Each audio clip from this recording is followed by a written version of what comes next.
Jai India students, I'm your science teacher Dr. Preeti Mittal and we are studying a very interesting chapter, atoms and molecules. And in the previous video, we have seen about the laws of chemical combinations and Dalton's atomic theory. Today we are going to discuss about the atoms and molecules. So ये atoms क्या होते हैं और molecules क्या हैं? So all that we are going to discuss today. Atoms, as you know, are very small, tiny, indivisible particles that are very, very small in size. The size of the atoms is measured in nanometers. ये बहुत ही tiny particles होते हैं. Matter का सबसे छोटा part जो है that is atoms. और ये इतने छोटे हैं कि इनका साइज मेजर किया जाता है नैनोमीटर्स में. नैनोमीटर कितना छोटा यूनिट है? तो 1 मीटर में होते हैं 10 to the power 9 नैनोमीटर्स. मतलब 1 मीटर इज इक्वल टू 1 के बाद 9 जीरो लगा दीजिए and that is the value of nanometre. तो इतना छोटा यूनिट है नैनोमीटर और उसमें मेजर किया जाता है size of the atoms. Atoms का साइज बहुत ही छोटा होता है. कई बार बच्चे पूछते हैं कि मैम सेल और एटम दोनों में से छोटा क्या है? तो atoms are definitely much smaller than even a cell. Cell भी बहुत छोटे होते हैं and we need a microscope to see a cell and atoms उससे भी छोटे हैं. एक सेल के अंदर भी हजारों एटम्स होते हैं. फॉर एग्जाम्पल अगर मैं सेल वॉल की या सेल मेम्ब्रेन की बात करूं तो सेल मेम्ब्रेन प्रोटीन से बना है. Protein itself is made up of carbon, nitrogen, oxygen, hydrogen. इतने सारे एटम से मिलकर बना होते हैं हमारे proteins, carbohydrates, lipids and all. तो एक सेल में भी हजारों एटम्स होते हैं. तो यू कैन जस्ट इमेजिन कि एटम कितने छोटे होते हैं.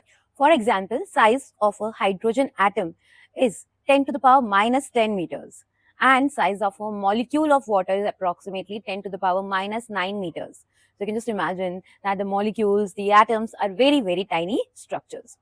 When the elements were discovered, then came the question of giving them symbols. तो डेल्टन वो पहले साइंटिस्ट थे जिन्होंने कहा कि मैं एलिमेंट्स को सिंबल्स देता हूँ. सो उन्होंने बोला कि हम पूरा rather than writing the complete name hydrogen, oxygen, हम इनको एक सिंबल दे देंगे ताकि पूरा नाम नहीं लिखना पड़ेगा. तो सोच तो अच्छी थी बट डेल्टन ने जो सिंबल दिए वो बहुत ही डिफिकल्ट थे to remember. For example oxygen के लिए सिर्फ एक सर्कल ड्रॉ कर दिया, हाइड्रोजन के लिए सर्कल के अंदर डॉट, सिल्वर के लिए सर्कल के अंदर एस लिख दिया, प्लैटिनम के लिए पी, आयरन के लिए सर्कल के अंदर आई. और फॉस्फोरस का सिंबल देखो तो मर्सिडीज के सिंबल जैसा लगता है.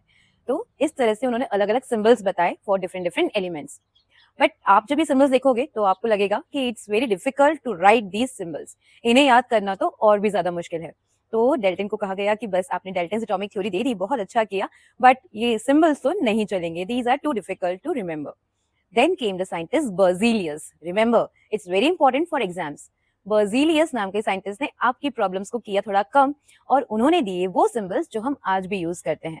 तो बर्जीलियस ने एक तरीका बताया कि हम फर्स्ट अल्फाबेट किसी भी नाम का यूज कर सकते हैं. अगर दो नाम सिमिलर आ रहे हैं तो फर्स्ट और सेकेंड अल्फाबेट यूज किया जा सकता है. कई एलिमेंट्स के सिंबल के लिए उनके लैटिन या ग्रीक नेम भी यूज करे गए.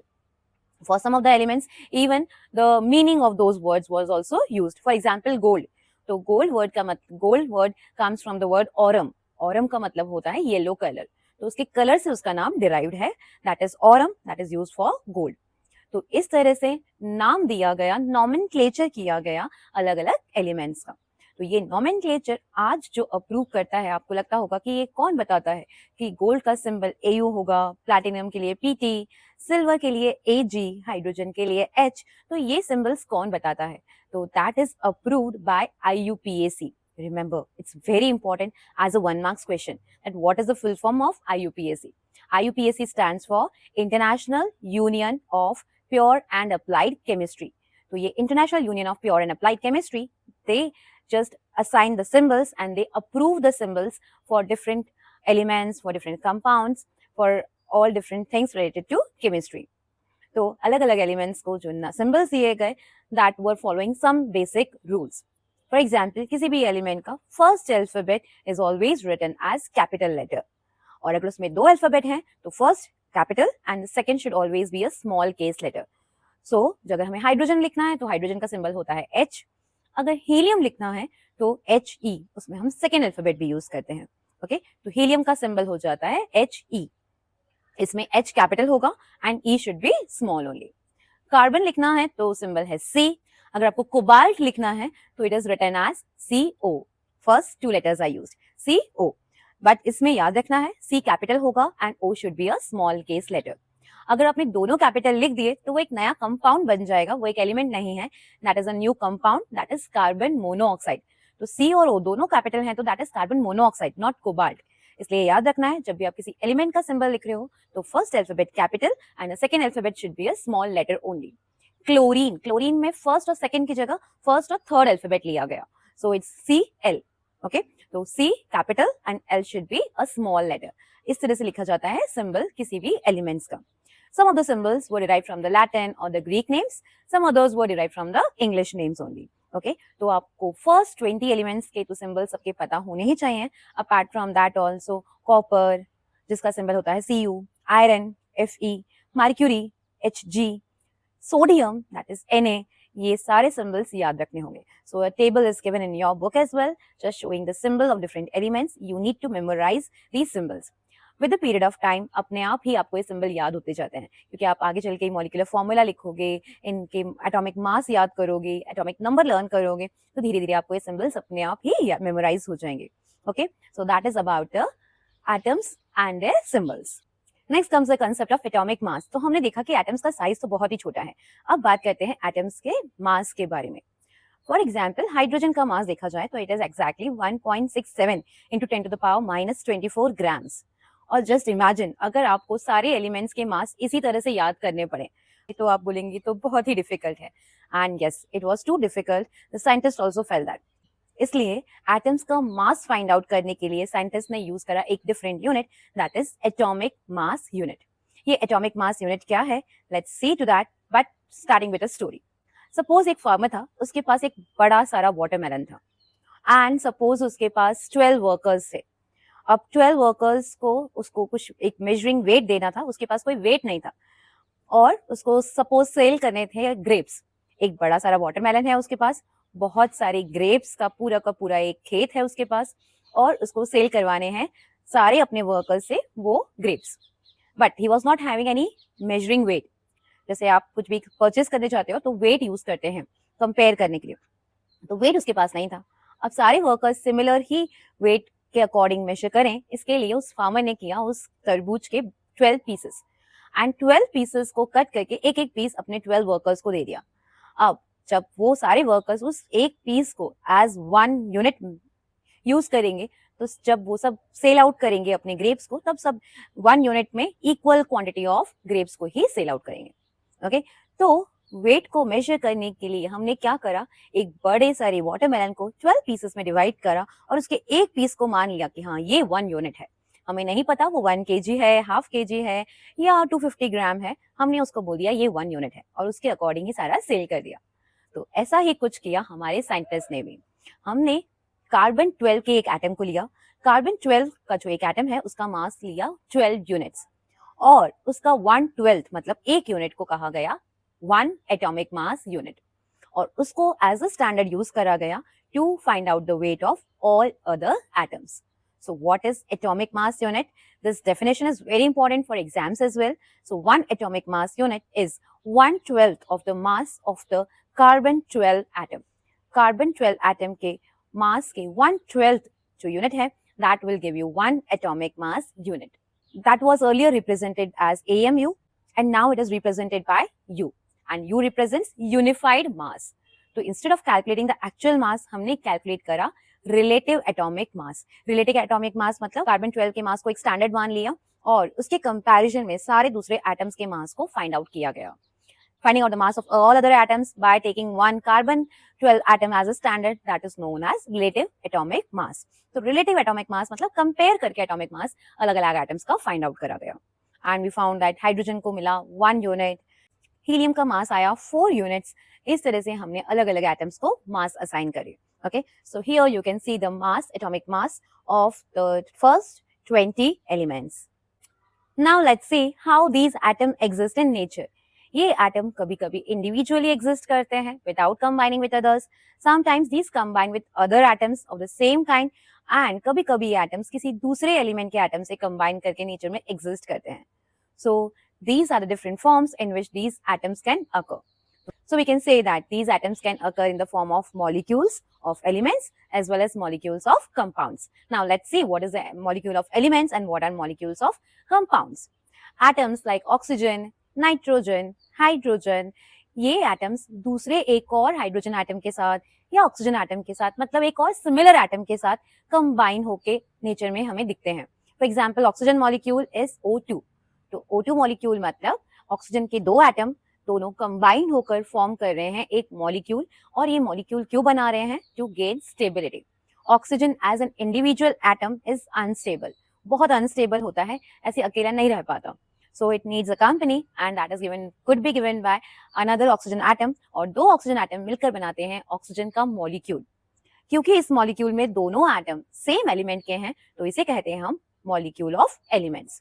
जब मॉलिक्यूल ऑफ एलिमेंट्स की बात आती है तो बात आती है इनकी एटॉमिसिटी की.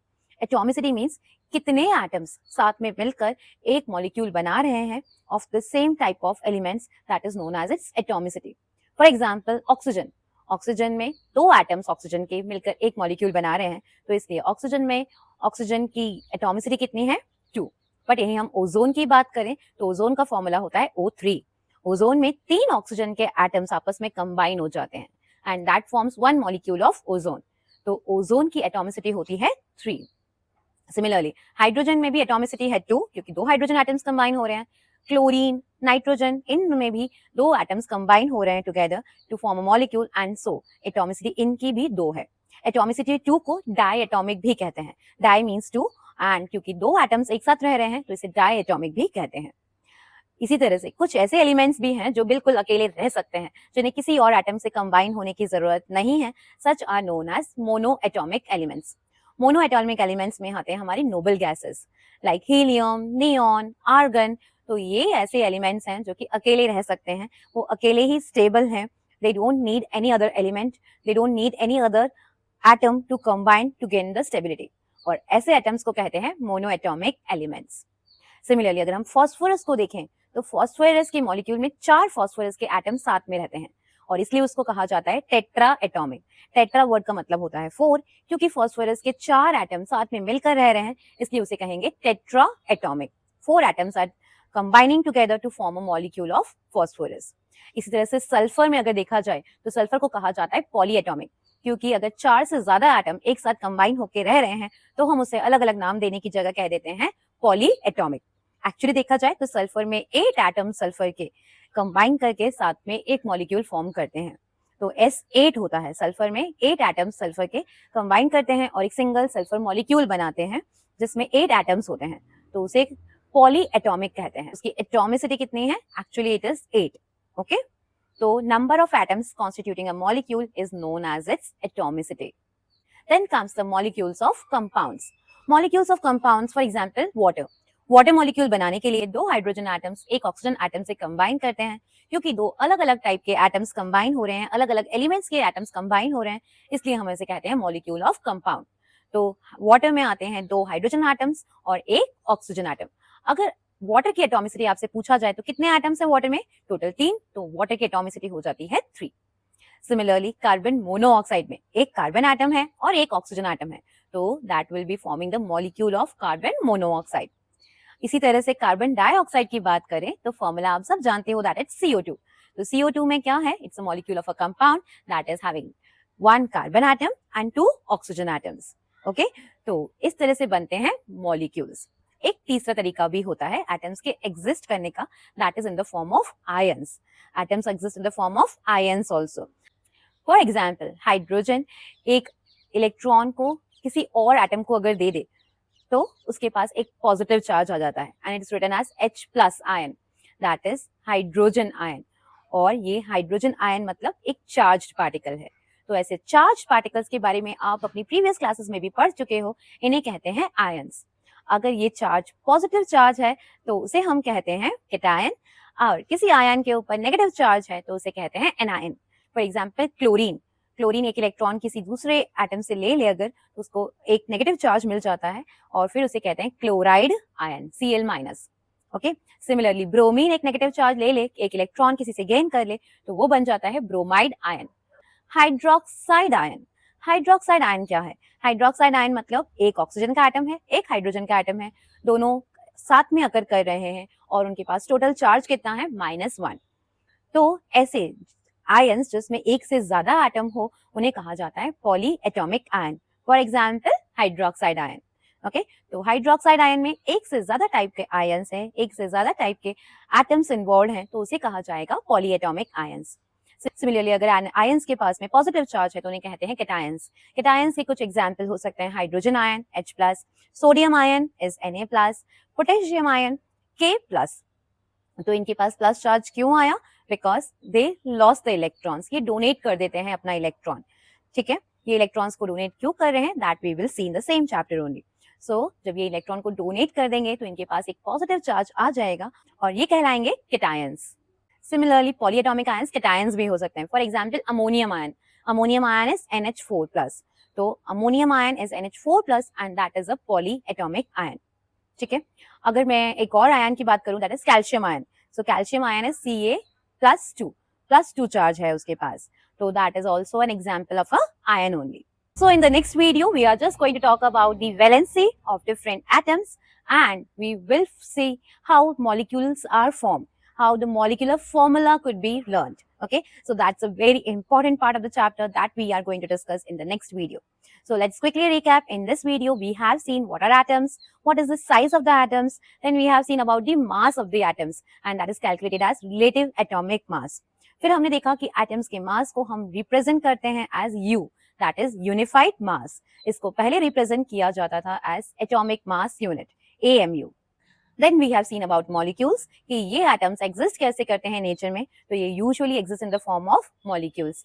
तो हमने देखा molecule elements के हो सकते हैं, molecules compounds के हो सकते हैं और ये elements can also exist in the form of ions. So all that we have seen in today's video. In the next video we are going to discuss about the molecular formulas. So that's all for today. Keep on revising the portion. Keep on studying very well. These topics are very, very important. Just revise regularly so that your concepts are very, very clear. That's all for today. If you like my videos, just share it with your friends as well and help me to spread knowledge. Take care of yourself. Good day, everyone.